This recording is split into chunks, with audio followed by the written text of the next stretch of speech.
नमस्कार, मैं सैयद अख्तर श्री अरविंदो सोसाइटी की ओर से आप सभी का बहुत बहुत स्वागत व अभिनंदन करता हूं। हम आज शिक्षा में शून्य निवेश नवाचार कार्यक्रम ZIIEI द्वारा संकलित एक रोचक व अभिनव नवाचार के बारे में आपको बताएंगे। हम इनोवेटिव पाठशाला के अंतर्गत NCERT के प्राइमरी सेक्शन के कक्षा 4 की गणित की पुस्तक गणित का जादू के पाठ 15 परिमिति के नवाचार अभिनव शिक्षण तकनीक की गतिविधि प्रश्न बैंक का इस वीडियो में क्रियान्वयन करेंगे।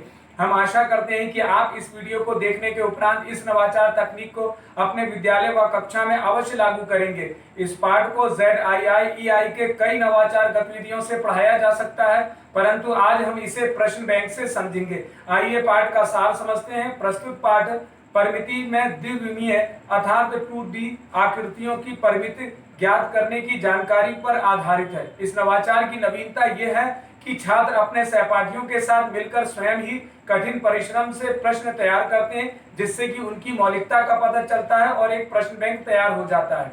इस नवाचार की क्रियान्वयन प्रक्रिया के अंतर्गत पढ़ाए जा रहे पाठ की अवधारणा के पुनः अध्ययन की सहायता से द्विविमीय आकृति, खुली आकृति, बंद आकृति, परिमाप, आयत, वर्ग व अन्य बंद आकृतियों की जानकारी पर प्रश्न बनाते हुए पाठ की समझ को विकसित किया जाता है। इस नवाचार की यदि क्रियान्वयन अवधि को देखा जाए तो इसे लागू करने में 20 मिनट का समय लगता है। साथ ही पूर्व प्रबंधन के लिए शिक्षक को किसी भी प्रकार का कोई पूर्व प्रबंधन की आवश्यकता नहीं पड़ती है, परंतु शिक्षकों को कुछ निर्देशों का पालन अवश्य करना पड़ता है। जैसे कि सबसे पहले शिक्षक छात्रों को 7 समूह में बांट देंगे। हर समूह का एक प्रतिनिधि होगा। प्रतिनिधि सभी प्रकार के प्रश्नों को संकलित करके एक प्रश्न बैंक तैयार करता है।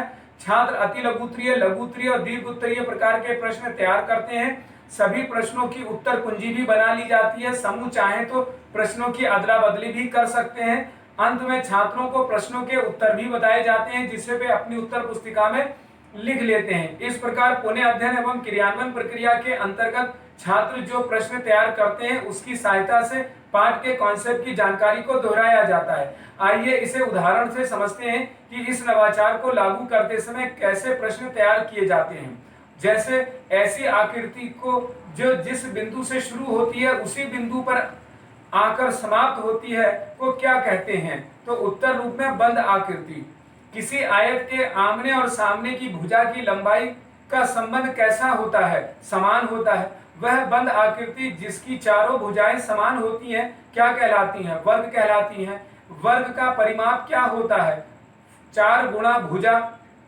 त्रिभुज का परिमाप क्या होता है? तीनों किनारों की लंबाई का योग। इस प्रकार अन्य प्रश्न छात्र आपसी सहयोग से तैयार करते हुए, जिससे कि एक बड़ा प्रश्न बैंक तैयार हो जाता है। साथ ही पाठ का पुनः अध्ययन भी आसान हो जाता है। इस प्रकार निष्कर्ष रूप में कहा जा सकता है कि प्रश्न बैंक गतिविधि से सीखने के अनेक प्रतिफल प्राप्त होते हैं। जैसे 2D आकृतियों पर कार्य करते हैं, आयत, वर्ग, त्रिभुज व अन्य बंद आकृतियों को विभिन्न रूप में प्रदर्शित करते हैं, 2D आकृतियों की तुलना करते हैं तथा भाषा की बारीकियों को भी समझते हैं।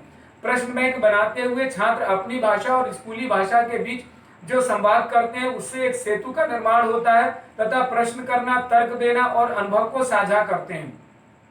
कही जा रही बात, कहानी, कविता इत्यादि को कहने की भी छात्रों में समझ विकसित होती है।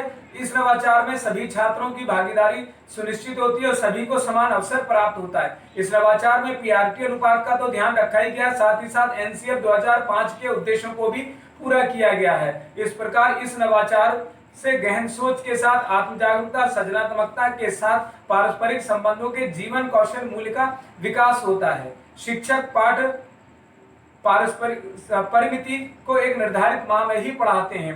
इस प्रकार इस नवाचार से विशेष आवश्यकता वाले छात्रों को भी लाभ प्राप्त होता है। तो कहा जा सकता है कि ये नवाचार वास्तव में एक अभिनव नवाचार है। आपको ये नवाचार कैसा लगा हमें जरूर बताएं। हम ऐसे कई दिलचस्प नवाचार आपके लिए लाते रहेंगे। आपसे अनुरोध है कि आप हमारा YouTube चैनल सब्सक्राइब जरूर करें। अगर आप इस वीडियो को Facebook पर देख रहे हैं तो हमारा Facebook पेज लाइक करना बिल्कुल ना भूलें।